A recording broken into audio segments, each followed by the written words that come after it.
Brother Lonnie Walker. Thank you, Brother Paulie. We're going to try to find a little reading here in Samuel, the 17th chapter.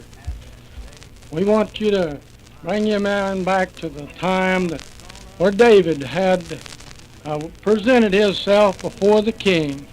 We see that Samuel was a man that feared God. And we realize that Samuel went before God. Well, he said to King Saul, he said, I will go and fight against this great Philistine. My friend, this evening, we want to think about what deliverance means to you and me. That's what we want to draw our minds to, is a theme on deliverance. We realize that David went before the king and he said that I will go and fight against this great Philistine. But my friend, what did King Saul say? He said, why, thou art only just a youth. You're not able to go out and fight against this man that's been a man of war from his youth. Now we see that David said, I have kept my father's sheep. And then he said, there came a lion and a bear, and they taken a lamb, and I went after them. My friend, just think about the great courage that David had when he went out after this a great lion, and he said that he smote the lion and delivered the little lamb out of his mouth. Then we see another place whereby that he taken a bear, taken the lamb, and also David went out then after him, and he smote and slew both lion and the bear. Then he said unto Saul, he said, now they have delivered, God has delivered me from the paw of the lion and the paw of the bear, and he will deliver me out of the hands of this great Philistine. My friend, this evening, we want to think about the great power that God has to deliver you and me out of sin. If you or me today would be into sin, as deep as we ever could be, we realize that God is able to deliver us from that great turmoil of sin. We realize this evening that there's others that's been delivered. We realize how that David was delivered from sin. Now we see there was another over there when Daniel was praying out there 3 times a day. And the king sent out a decree that all men that bowed his face to God that he might be killed or thrown into a lion's den. My friend, then we see how that David went out there in the time, out there when old Daniel went out there and he began to pray. And then what did he do? He prayed 3 times a day. There's so many of us Christians of today that's not able to pray 1 time today, let alone 3 times. But the faith that Daniel had, he had the faith to pray 3 times a day. My friend, then we see as Daniel prayed, and then God delivered him from that great lion's den. Why? Because he sent an angel out there and closed the mouth of this lion.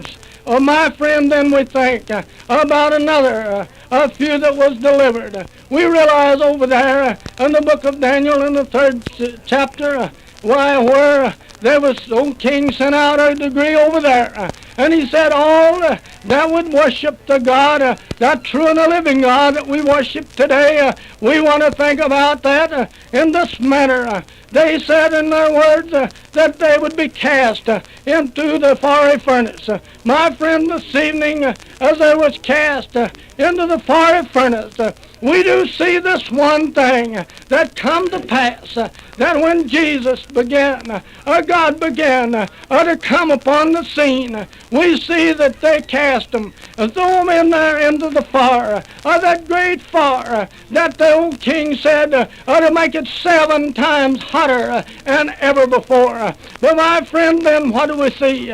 We see then they begin to look in. They begin to wonder why we only put in. One of them said to the king, we only cast in the 3, but we see the 4th one in there. Well, just like my friend, they said in the Word that he was just like the Son of God. My friend, today, when you and me might be cast away, we might be out yonder, far from God. But this is one thing that we want to get in your mind this evening. If you'll only trust in God, if you'll only look to God and have faith believing, as these humble children of Israel had over there whenever they was delivered out of bondage, my friend, then what? Then God will deliver you and me from the sins. My friend, then this evening we want to thank. We don't want to leave out the deliverance of Job. My friend, we see that God delivered Job out of the hand of the devil over there when he was tempted.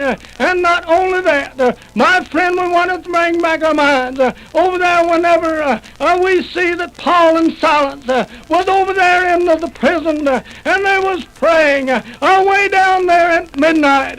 My friend, when you and me, when the shackles of sin come around about us and close us out, and we're in darkness way out there somewhere, my friend, in darkness and sin, then what do we need to do? We need to do as old Paul and Silas did over there in the old jailhouse, with their feet and hands and stopped, when they begin to pray, when they begin to call upon God and say, Lord, have mercy. My friend, this is what will happen. God would send an angel and he'd unlock that old jail. He'd unlock that old sin from your heart. My friend, today, while I pray, while I beg, while I plead, while you have time, while you have opportunity, why don't you put trust in Jesus Christ that he will deliver you from sin? My friend, whenever we see these followers of Jesus that has always stayed right where God would have them to be, whenever the trying hour come, God was ever able to deliver them. Now, my friend, we want to think about the time that old Jonah, he was cast away. He was out yonder in the midst of the sea in a ship, fell asleep, my friend. And then what? God come along and he prepared a fish, and he was cast overboard, and God prepared a fish, and he was swallowed up, my friend, and down to the depths bottom of the sea. As he went to praying, he called upon God, and then what do we find? We find in God's good word that he was delivered back out on dry land. And then why? Because he had been transgressing God's laws. Then we see, my friend, when he got to the place that he called upon God, when he looked towards God, way down there in the belly of that fish, and he began to pray, and he began to call upon God, then we see that he was delivered. My friend, if you're out yonder this evening and your heart's heavy, if you're out there deep in sin, I would pray and beg with your soul this evening that you will make your heart right with God this evening before this another night comes to close, that you might pray upon the same God and ask for deliverance from sin. He will deliver you if you're out there in sin. You're out there without God, know nothing about God's blessings. He will give you a blessing that's able to deliver you from the sins of this world. My friend, while you have time and opportunity, I would beg you, as one that loves you, to just humble yourselves and say, Lord, I'm ready to give up this little sinful thing and be delivered out of sin.